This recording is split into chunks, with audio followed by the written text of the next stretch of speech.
Hello and welcome everyone. You are watching our weekly edition, The Week Wrap. This program has two key components, grand stories and agenda. The presenter of the program, I am Johannes Lijalem. But first, grand stories of the week.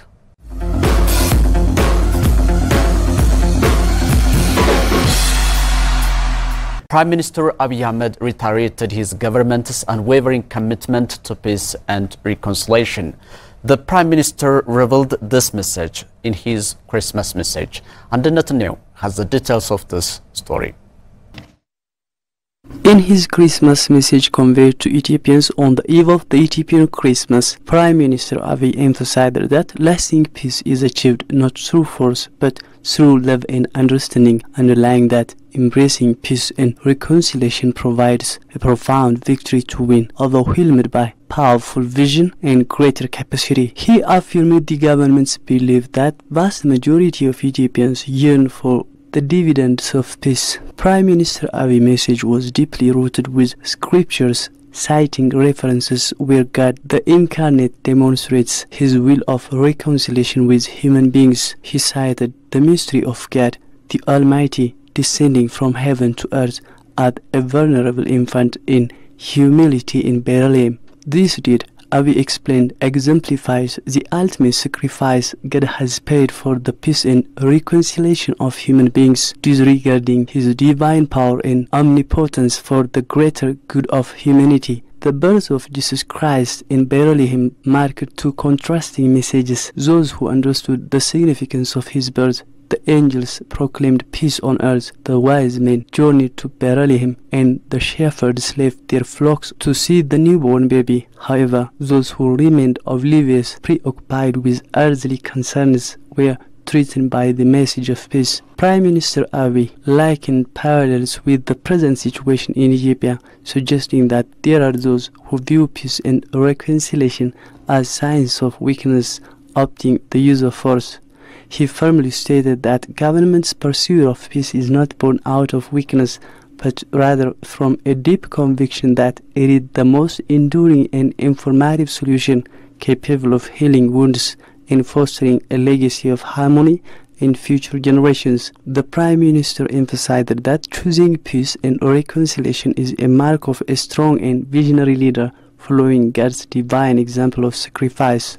He affirmed that the government remains committed to extending its hand for peace and reconciliation, understanding that true peace comes through love, not force. He stressed that by choosing the avenue of peace, all can emerge as victorious. Prime Minister Abiy concluded his message by urging all Ethiopians to embrace peace and reconciliation, drawing parallels from the scriptures during Christ's birth. The wise men, shepherds and angels, of all whom have understood the heavenly message, just like the three proponents that embraced the peace. The Prime Minister has called on Ethiopians to contribute their share to build a peaceful nation. He reiterated the government's commitment to prioritizing peace solutions, working with all those who strive for peace, and honoring the cause of peace to which many have paid a sacrifice.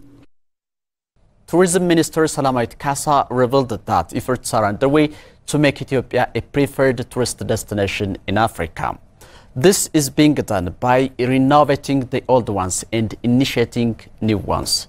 Brhan Workanach has the details of this story. Our beloved tourists, travelers, welcome to the land of origins, Ethiopia. The minister made the remark during the Ganna celebration, the Ethiopian Christmas held in Lalibela, home to the UNESCO-listed Oroquian churches, a remarkable World Heritage Site. On the occasion, the minister emphasized the development and expansion of tourism destinations aimed at to ensure that local communities at all levels benefit from the sector.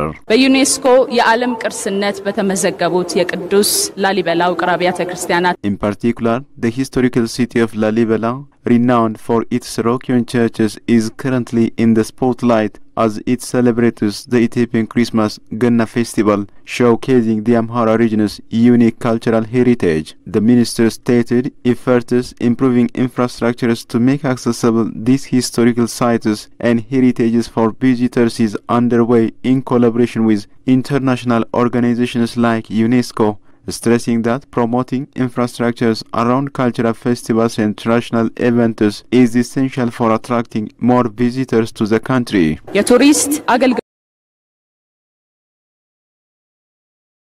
Added, increasing the number of tourism service providers and boosting tourism investment will help generate foreign currency and bolster Ethiopia's economy. She noted Ethiopia's ambitious plan to establish itself as a preferred tourist destination in Africa with a strong focus on enhancing its global tourism profile. In this respect, she explained her ministry is actively working on creating a more inclusive tourism sector that benefits all communities by developing the existing ones, expanding new destinations and leveraging technologies. She mentioned about the government's strong attention given to the development of Lalibela as a tourism destination to ensure its preservation and promote it for future generations, emphasizing the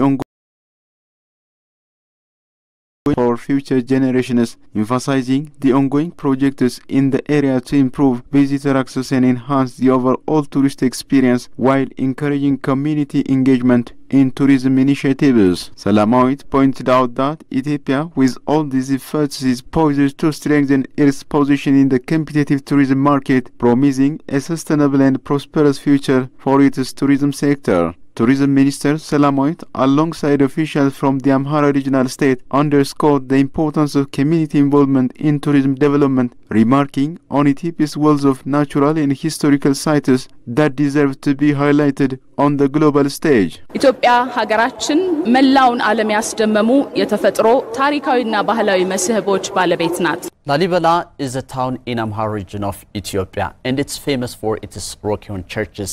In early January, this town hosts extraordinary flamboyant outdoor activity, that is Ethiopia's Christmas or Ganna. Modomuluye has compiled this story. The view is stunning.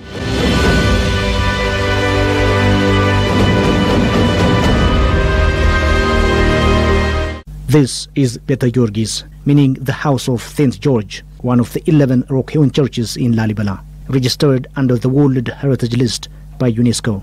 If you come close to it or step inside it, you will definitely be captivated by the magic of both religion and history there. Lalibela, which is commonly called as the New African Jerusalem in the epicenter of Ethiopian Christianity, is home to this and other 10 rock-hewn churches of great architectural amazement. According to UNESCO's World Heritage Convention, following the decline of the Aksumite Empire, power shifted in the 12th and 13th centuries to Roha in Lasta district, and this was renamed for King Lalibela of the Zagwe dynasty, which ruled in the area for more than a century. Hence, the construction of the 11 rock-hewn churches is attributed to King Lalibela.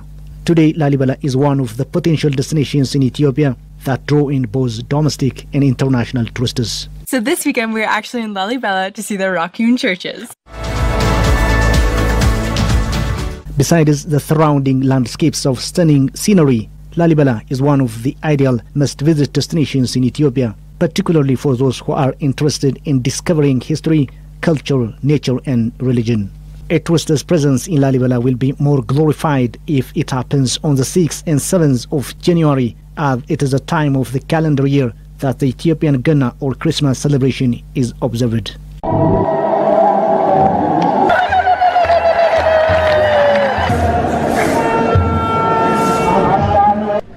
Welcome Ganna everyone, it's finally Christmas in Lalibela, it's finally Christmas in Ethiopia, January 7th.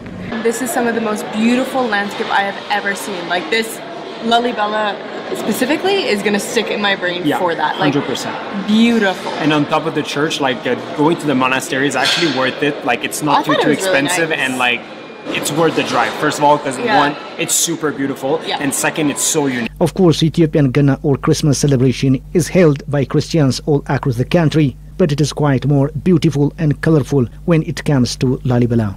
The Bezakulu performance at Beta Mariam, or the House of St. Mary, which declares the birth of Jesus Christ, who is believed to be the savior of the world by Christians in Ethiopia and across the globe, is a must-see occasion during Ethiopian Ganna or Christmas festivity here in Lalibela.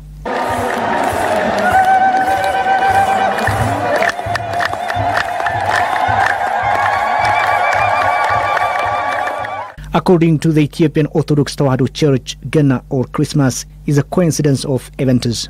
It comes at the end of a long period of fasting of more than 40 days by Ethiopian Orthodox Christians. The fasting is called Tzome Nebiat, or the fasting of the prophets. The celebration also commemorates the birthday of Jesus Christ, and fortunately the birthday of King Lalibela is also believed to be coinciding with that of Jesus Christ. Hence, Gena or Christmas has a great place in the hearts and minds of Ethiopian Christians, particularly the Orthodox Tewahedo Church faithful. Every year, a huge mass of pilgrims flock to Lalibela, taking it as the best place to experience the Ethiopian Gena or Christmas celebration. Plan a visit to one of the man-made wonders of the world in Lalibela. Be part of the unique Ethiopian Gena or Christmas celebration and enjoy a lifetime experience. Lalibela's economy heavily relies on tourism. City leaders are focused on restoring key heritage sites, enhancing infrastructure, and fostering peace to bring back visitors to restore the livelihood of those who depend on the tourism sector. Burhanu Yismail has the details of this story. Lalibela, located in Ethiopia's Amhara region, is home to one of the country's most important cultural and religious sites, the Rock churches. These 11 churches, carved out of solid rock in the 12th and 13th century, are a UNESCO World Heritage Site and a major attraction for tourists from around the globe. Beyond the churches, Lalibela's market and local crafts offer a vibrant cultural experience. For the people of Lalibela, tourism is the heart of the local economy. The town relies on visitors for jobs, income, and the preservation of its heritage. As tourism grows, the community is committed to balancing growth with the conservation of its tourism sites. However, these days, the city of Lalibela is struggling with the challenges posed on its tourism sector. In an interview with Amhara Media Corporation, Lalibela City Administration Mayor Mr. Wandimna Wadajo emphasized that tourism is the primary source of income for the city, and efforts are underway to revive its tourism sector. በጥቅሏን ያሉት የቱሪዝም መዳረሻዎች ከማመት አኳያ የመጀመሪያው ያሉትን ማስቀጠል ነው እየሰራን ያለነው። Lalibela's economy relies solely on tourism. But this vital source of income has faced significant challenges over the past 6 years. The COVID-19 pandemic, the northern conflict, and the recent unrest in the Amhara region have all contributed to a sharp decline in tourism revenue. To address this, we are focused on expanding new tourism destinations while preserving the existing ones. Our efforts are directed towards developing and maintaining these sites to restore the income. We are also concentrating on repairing and constructing internal roads, as well as restoring the city's churches. Our main goal is to rejuvenate the tourism activities that have slowed down. በዋናነት ደግሞ አሁን ያለውን የቱሪዝም መፋዘዝ የበለጠ ማነቃቃት ያስፈልጋል ብለን ስራ እየሰራን እንገኛለን ለማለት ነው። According to Lalibela's tourism officer, Diaconate Adise Damse, efforts are underway to revive the tourism sector through warmly celebrating events. በላሊበላ ከተማ ብዙ ኢቨንቶች አሉ። እነዛን ኢቨንቶች ማልማት ያስፈልጋል። Lalibela hosts many important events, and it is crucial to further develop these occasions. One such event is Christmas. During this time, we should honor and cultivate our religious traditions. By celebrating Christmas in a vibrant and meaningful way, the city administration will work to support the revival of tourism and address the challenges faced by residents who rely on tourism for their livelihood. ሌላም እንደ ከተማ አስተዳደር አስፈላጊውን የሚባለውን በአቅም ደረጃ ስራ እየሰራ ነው ያለው። He added, maintaining peace is crucial to revive the tourism sector in the city. በዘላቂነት ግን ቱሪዝሙን መልሶ ወደ ነበረበት ለመመለስ ሰላም በጣም ወሳኝ ነው። For tourism to return to its former glory, peace is essential. All communities must collaborate to maintain peace. With the relative peace, we are ready to celebrate Christmas in a way that reflects our commitment to revitalizing the city's tourism sector. We are putting the necessary effort to make this happen. እና በተለይ እነዚህ ችግር ውስጥ ያሉ የማህበረሰብ ክፍሎችን ችግር ለመቅረፍ እየሰራን ያለነው ማለት ነው። Lalibela is not just a place to visit, it's a living part of Ethiopia's history and culture. Its churches, markets, landscapes, and warm people offer a unique experience that draws travelers from across the globe. The town's reliance on tourism makes it a vital economic engine, ensuring that Lalibela's treasures are preserved for generations to come. The Ethiopian Christmas game, or Yegenna Chwata, is the oldest traditional game practiced in Ethiopia for centuries. The game embodies the spirit of Ethiopian culture and continues to be the source of pride for its people. Burhanu Worknah has more.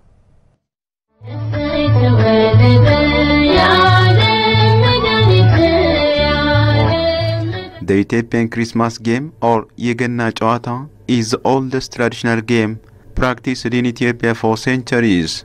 This traditional game has deep roots and holds significant historical and cultural values. The exact origin of the game and its exact beginning date is not recorded. Some believe that the game originated during ancient times when Ethiopians sought entertainment during the holiday season. Yegenna Chwata holds a significant place in the cultural fabric of Ethiopia. This traditional game played during the Christmas season is not only a source of joy and entertainment, but also encompasses deep-rooted historical and symbolic meanings. The game brings communities together, creating bonds and fostering social connections. The game also brings people together, whether they are young or old, family or friends, to have a good time and indulge in some friendly competition. On the other hand, Ethiopian Christmas is marked with various traditional games and celebrations among the youth, women and children. Various cultural clothes like Jano, Bernos, among others, are also a special adornment while celebrating Ethiopian Christmas. In addition to this, different cultural songs and dancing are played with youths in different cultural backgrounds throughout the country. The game has gained immense popularity in Ethiopia over the years. It is not just a game, it is a cultural phenomenon that reflects the spirit of the Ethiopian people. It is a game that transcends age, gender and social status, uniting people under the shared joy of friendly competition. In the past, Yegenna Chwata was primarily seen as a leisure activity and a way to pass the time. However, in recent years, it has gained recognition as a cultural heritage that should be preserved and celebrated. Organizations and individuals are now working towards raising awareness and promoting the significance of Yegenna Chwata in Ethiopian society. Beyond its entertainment value, Yegenna Chwata has implications for social dynamics and cultural identity. Yegenna Chwata embodies the spirit of Ethiopian culture and continues to be a source of pride for its people. Different sources indicate that Genna is a traditional sporting game created and played in the highlands of Ethiopia. The game bears many similarities with modern-day field hockey. In addition, Yegenna Chwata serves as a fun and engaging activity that adds an extra layer of excitement to the holiday season, creating lasting memories for all involved. Different culture and heritage experts also recommend that in a rapidly changing world, the traditional games of the past can sometimes struggle to find their place. Community organizations, cultural institutions, and passionate individuals are actively organizing events,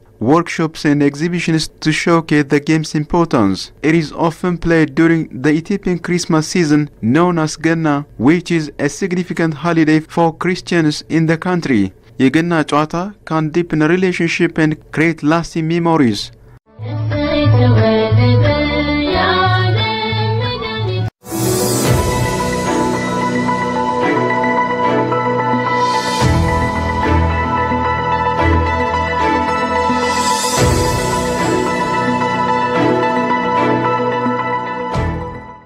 After the successful renovation, the National Palace is now open for visitors. Ethiopia's Deputy Prime Minister Temesgen Truneh described the place as a place where Ethiopia's past, present and future mixed beautifully. Today on our agenda program, we'll take a look at the glimpse of this extraordinary place, and also we will show you the reaction of the diplomatic community that resides in Addis Ababa. Discover Ethiopia's hidden royal legacy. For centuries, Ethiopia's majestic royal residences remained shrouded in mystery, closed off to the public despite their prominence in urban landscapes. Now, thanks to the restoration initiative led by Prime Minister Abiy Ahmed, starting with the Grand Palace, now known as Unity Park, these historic sites have opened their gates, offering a rare glimpse into Ethiopia's regal past.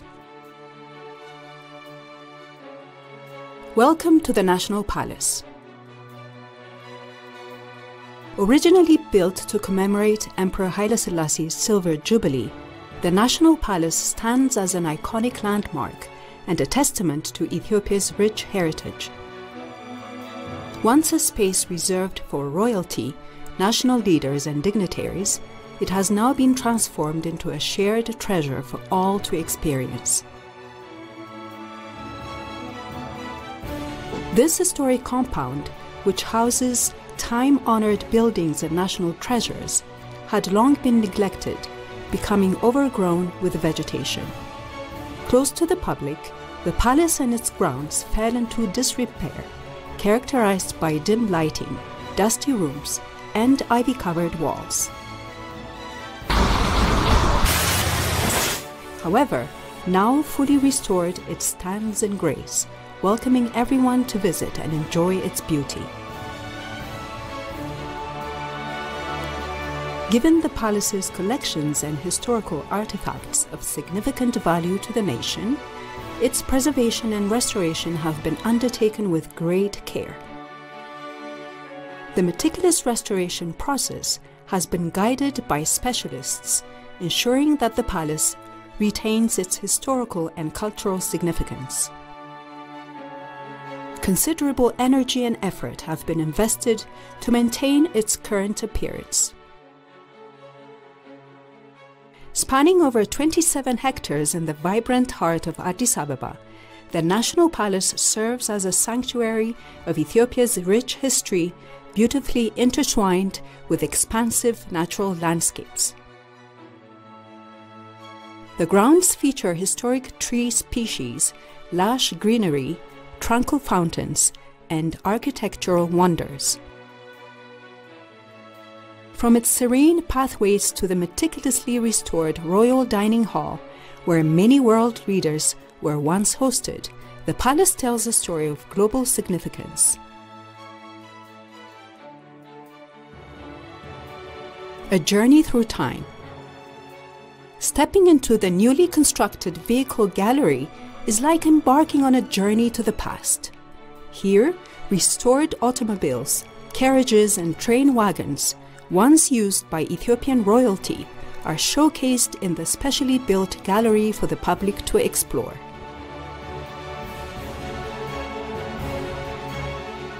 The luxurious and eclectic car collection were both symbols of prestige and practical means of state transportation. The fleet, which included luxurious vehicles such as Rolls-Royce Phantom 4s, Mercedes-Benz 600 Pullman limousines, Packard Super 8s, Cadillac Fleetwood limousines, and Lincoln Continentals, often used for state ceremonies and official engagements, also features practical vehicles like Land Rovers for navigating Ethiopia's rugged terrain, along with Fiats and Peugeots. These vehicles were abandoned in a shanty warehouse until Prime Minister Abiy Ahmed initiated their restoration and spearheaded the construction of Ethiopia's first modern vehicle gallery within the National Palace.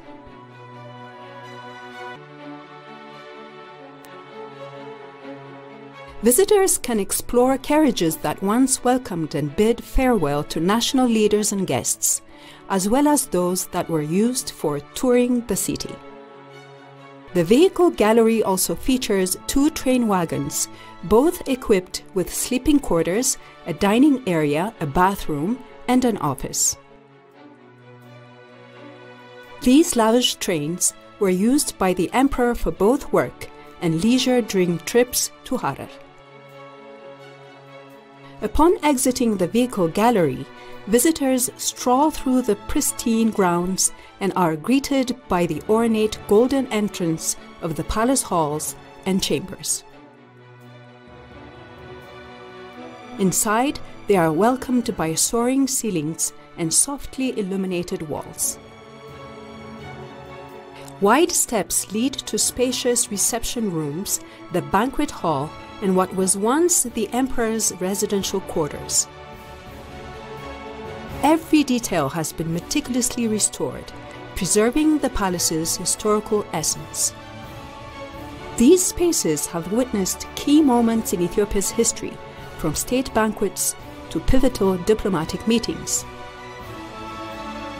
As visitors descend into the basement, they encounter the newly constructed Palace Museum, featuring the palace's rich history, exhibits of royal regalia, artifacts, significant gifts, including ivory tusks and gold ornaments.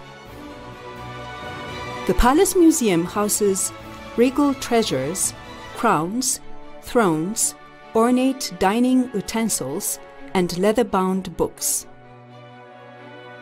Each artifact resonates with Ethiopia's rich cultural heritage and its connections to the world. From exquisite crowns once worn by emperors to intricately designed thrones, these items reflect the artistry and craftsmanship of a bygone era. Emerging from the museum into the back of the palace grounds, a spacious garden area awaits. Designed as a peaceful retreat, the garden features manicured plants, a pond, stone paths, and bamboo bushes and a bridge. The garden provides a tranquil environment where visitors can experience a moment of calm. Nearby, a newly built natural hot spring spa offers visitors a serene space for relaxation and respite. The spa harnesses the therapeutic power of the area's geothermal waters, providing a tranquil environment where guests can immerse themselves in warm, mineral-rich waters known for their healing properties. Whether for a quiet escape or a wellness experience, the spa adds a luxurious and restorative dimension to the National Palace grounds. The palace also offers a variety of amenities designed to provide comfort and relaxation for visitors. Among these are exquisite cafes and restaurants presenting a range of culinary experiences where guests can indulge in both traditional Ethiopian dishes and international cuisine, all served in a refined, elegant setting.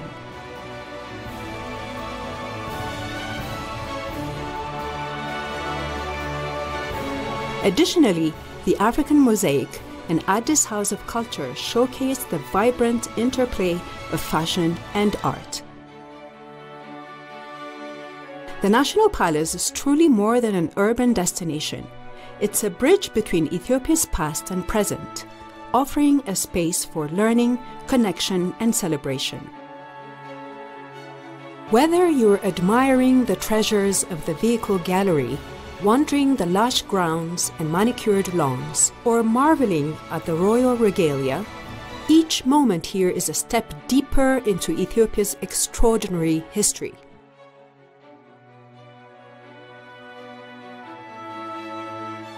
Step into the National Palace and uncover the majesty of Ethiopia's royal legacy.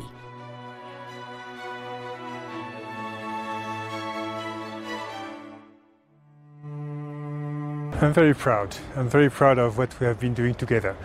Last time our president came here, and together with the prime minister, they decided to invest, to engage resources in the renovation of this building. Human resources, intellectual resource. There was a scientific committee set up by French and Ethiopian experts who designed actually all the work which had to be done. And then, of course, the hard work. And when you look at the result, really, it's very impressive. I've been here many times, as you can imagine, but I'm always as impressed as the first time.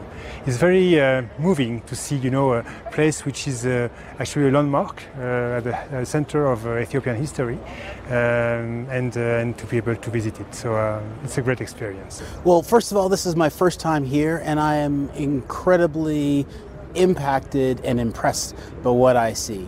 First of all, I'd like to congratulate the Prime Minister, the government of Ethiopia, the people of Ethiopia for putting in the time, the effort, the patience to renovate this amazing facility and to bring to life so many of the artifacts, so much of the history of Ethiopia, which had been hidden away for a long time.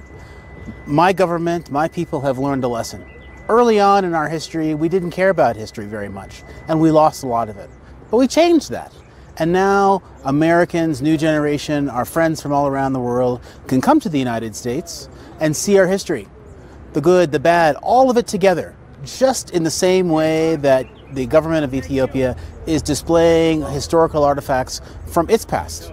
So hats off to Ethiopia, hats off to the government. I give a lot of credit to my friends from France for their support. This is a wonderful day, and I'm very proud to represent the United States here at this inauguration. Only, I think, 2 or 3 words. The first one is privileged, because we have been invited by the Ethiopian government to have the first, opportunity before it is open to the public to see how wonderful the renovation has been and the results it has produced. And second, amazed, because I think that to have this result, it needs to be a visionary. And I think that there was a lot of vision in this project that translates the richness and the history of Ethiopia. And I think that it's not by coincidence that Ethiopia, Addis Ababa, is the capital of Africa and the capital of the African Union, and before that the Organization of African Unity. And I think that this project is a bridge between yesterday, today and tomorrow for the Ethiopian people, but for the whole continent, I think. And I think it's very challenging renovation, but I think it's been very well done, and to open to the public is very interesting, like museum, like even for private business, all things together that could bring to not only for tourists but even for Ethiopians.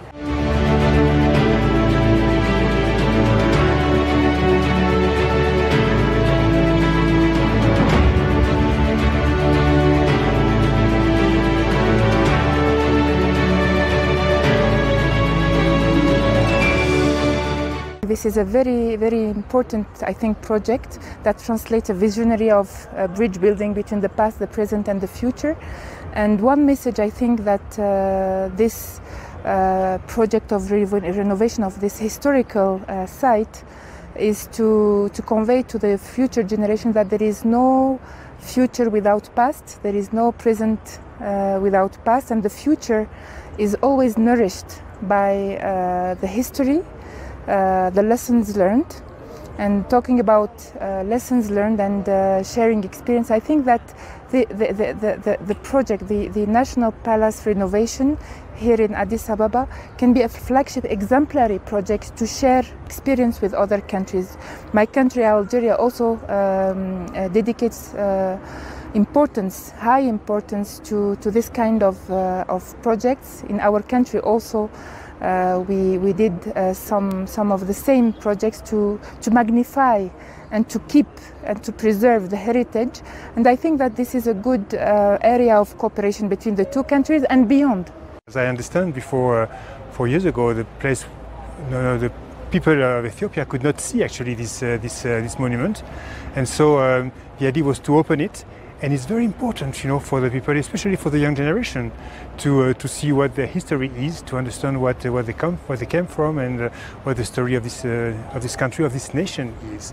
And so, of course, based on my experience, I'm French, and we have a number of monuments also in France, and the way we define ourselves is very much based on this heritage that we have, and which is so important. And I'm as I said, very proud that we France actually participated in this endeavor, and to make the history of Ethiopia closer to the Ethiopians. We are all the product of what has come before us. And we have to recognize that. Even some of the things that are difficult made the society where we are today and give us lessons on what to change and how to be different going forward. So this display here today that I had the great pleasure of seeing really is in keeping with the way that history should be represented to people all around the world as a way to learn and to experience and to plan for the future.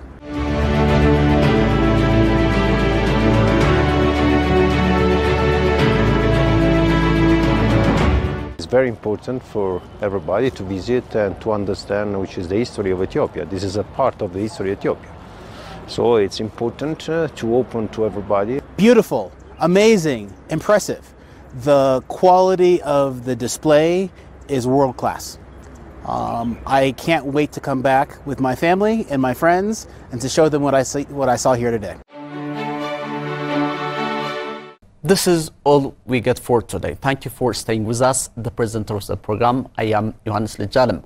Until we meet next time with another edition, take care of yourself and each other.